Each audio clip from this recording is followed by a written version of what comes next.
बात हुई जो कि ब्रह्मचारी जी के शिष्य भी रहे हैं, तो उन्होंने ऐसी ऐसी अद्भुत बातें बताई जिसको सुनने के बाद यह स्पष्ट हो जाएगा कि हनुमान जी प्रसन्न हो जाएं तो कृपा कर दें तो तुरंत का तुरंत, अभी का अभी, क्षण भर में सब चीज़ें बदल जाती हैं।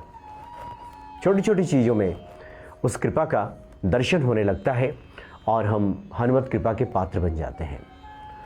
उन्होंने कई किस्सों को साझा किया मेरे साथ। एक उसमें बहुत महत्वपूर्ण किस्सा है और एक तरह से बहुत बड़ा संकट ही इसको कह सकते हैं जब आप सुनेंगे, और किस प्रकार से संकटों का निवारण हुआ। ये सुंदर कांड की एक चौपाई के माध्यम से भक्त के संकट का निवारण हो गया और उन्होंने बहुत से लोगों को ये बताया, अलग अलग अगर संकट है, विपदा है, जीवन में परेशानी है, तो सब में इस चौपाई का अगर हम सुमिरन करते हैं, जप करते हैं विशेष विधि से, तो हमें सफलता प्राप्त हो जाती है और हम हनुमत कृपा के पात्र बन जाते हैं।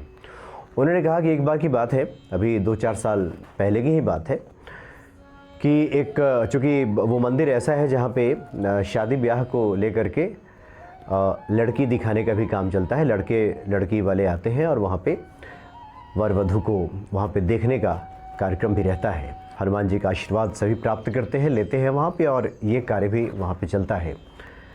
तो एक बार एक लड़की के पिता उनसे मिलने आए और उन्होंने कहा कि आज ही के दिन, यानी अब से 1-1.5 घंटे के बाद ही लड़के वाले आएंगे। उनसे मिलने आए और उन्होंने कहा कि आज ही के दिन, यानी अब से 1-1.5 घंटे के बाद ही लड़के वाले आएंगे और उनकी लड़की को वो देखने आ रहे हैं।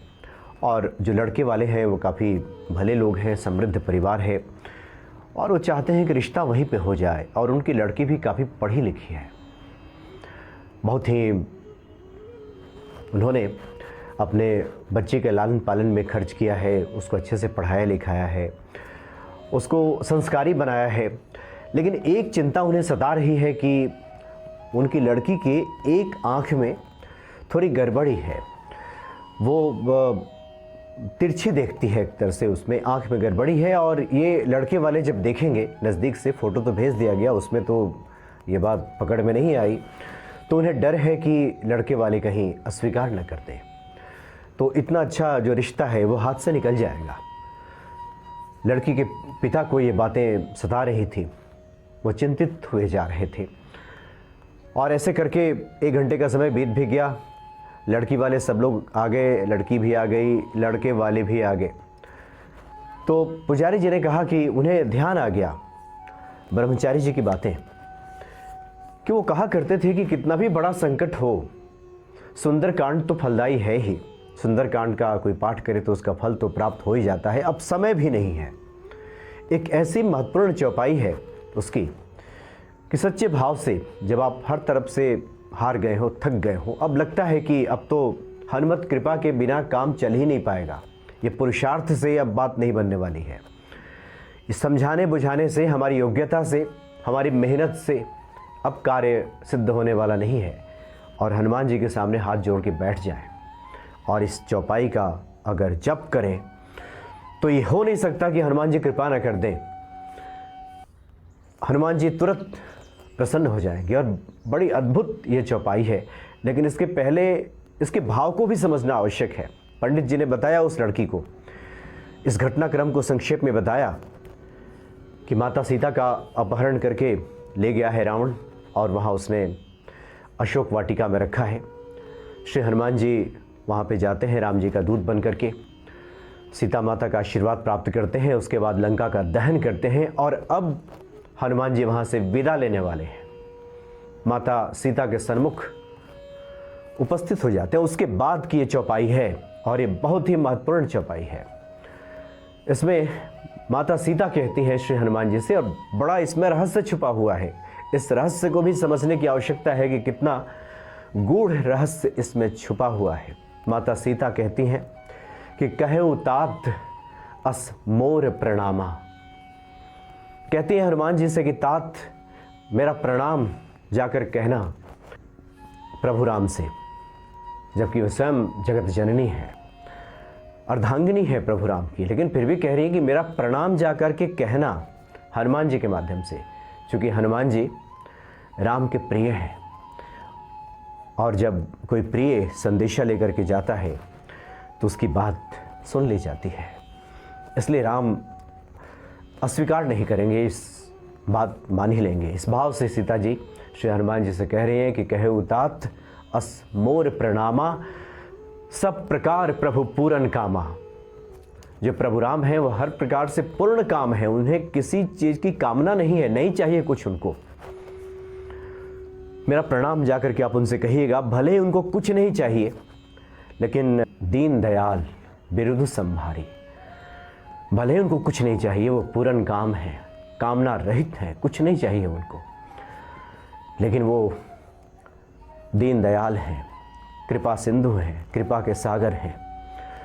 स्वभाव है उनका दीन दुखियों की मदद करना। इतना ही नहीं, माता सीता कहती हैं कि तात सक्रसुत कथा सुनाय हो। हे तात, हे हनुमान जी, उनको याद दिलाइएगा। सक्रसुत यानी जो इंद्र का बेटा है जयंत, जिसने एक बार दुस्साहस किया था और उसने अपने चोंच का प्रहार मेरे चरणों पे किया था, उसके बाद उसका क्या हाल किया था प्रभु राम ने, यह आप उनको याद दिलाइएगा। बाण प्रताप प्रभु समझाया हो, और प्रभु राम के बाण का प्रताप क्या है उनको समझाइएगा।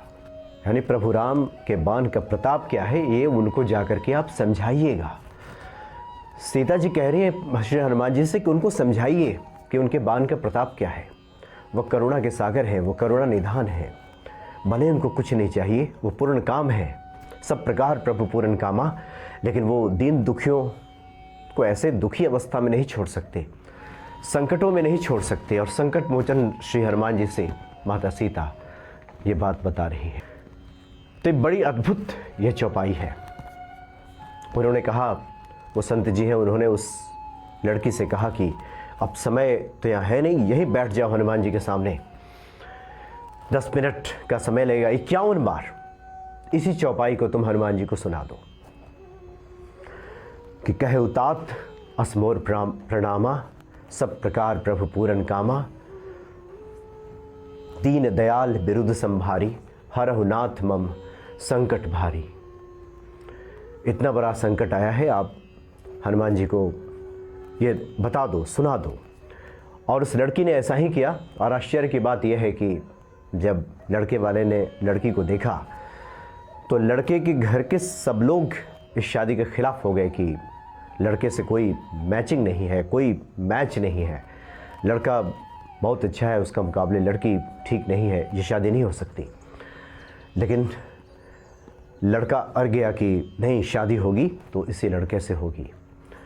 और वो मोहित हो गया एक तरह से। हम दुर्गा सप्तशती में जो पाठ करते हैं और दुर्गा देवी की जो आराधना करते हैं और कहते हैं कि ओम ज्ञानिनापि चेतांसी देवी भगवती ही सा बलादा कृष्य मोहाया महामाया प्रक्षति क्लीं ओम, कि हे देवी, आप तो ज्ञानियों के चित्त को भी बलपूर्वक खींचकर मोह में डाल देती हैं। वो अच्छा लगने लगता है व्यक्ति। इस संसार में कोई किसी को नहीं पूछता, जब ईश्वर की कृपा होती है तो वही पूज्य बन जाता है, वही अच्छा लगने लगता है, वो हर प्रकार से सुंदर हो जाता है, वो हर प्रकार से कहीं से भी कहीं उसको वो काटने योग्य नहीं रह जाता, वो आलोचना के योग्य नहीं रह जाता अगर ईश्वर की कृपा हो जाती है तो। और ऐसा ही हुआ, वो लड़का अड़ गया इस बात पे और उसी लड़की से फिर शादी हुई उस लड़के की। इतना बड़ा प्रताप है सुंदरकांड के इस चौपाई का। चूँकि माता सीता भारी संकट में है, विपदा में है, और वहाँ पे श्री हनुमान जी को ये वो सुना रही हैं कि आप जा कर के मेरा प्रणाम कहिएगा उनको, प्रभु राम को, क्योंकि आपके माध्यम से प्रणाम पहुँच जाएगा श्री राम जी के पास। क्योंकि राम दुआरे तुम रखवारे, होत न आज्ञा बिनु पैसारे, बिना आपकी आज्ञा के, बिना आपके चाहे, बिना आपके मिलाए कोई राम से मिल नहीं सकता। और आप प्रभु राम से कुछ कह दें और वो अस्वीकार कर दें, ऐसा हो नहीं सकता। तो बड़ी अद्भुत महिमा है इस चौपाई की। तो संत जी ने कहा कि हम ये पूरा उनका इंटरव्यू हम लोग आगे सुनेंगे। उन्होंने कहा कि कई मौके पर अलग अलग तरीके से, एक तो ये है कि जो लोग संकटों में रहते हैं, हनुमान चालीसा का जब पाठ करते हैं, हनुमान चालीसा में इसका अगर संपुट लगा दिया जाए, संपुट का मतलब एक बार पुनः संक्षेप में हम बता देते हैं कि प्रत्येक दोहा और चौपाई के पहले और बाद में, जैसे श्री गुरुचरण सरोज रज निजमन मुकुर सुधार वर्णव रघुबर बिमल जस जो दायक फलचार, हम जो पढ़ते हैं उसके पहले ये लगा देना है कि दीन दयाल बिरुदु संभारी हरहु नाथ मम संकट भारी, और फिर बाद में भी लगा देना है उस दोहे के बाद। ऐसे ही प्रत्येक दोहा और चौपाई के ऊपर और नीचे इसको बांध दिया जाता है इस चौपाई से, तो इसको संपुट कहते हैं। तो अगर संपुट लगा करके श्री हनुमान चालीसा का पाठ किया जाए, कितना भी बड़ा संकट हो, कितनी भी बड़ी विपदा हो, हनुमान जी उन संकटों से तुरंत उबार लेते हैं ऐसे भक्तों को। हमारा संकट दूर नहीं हो रहा, संकट टल नहीं रहा, जीवन में हम परेशान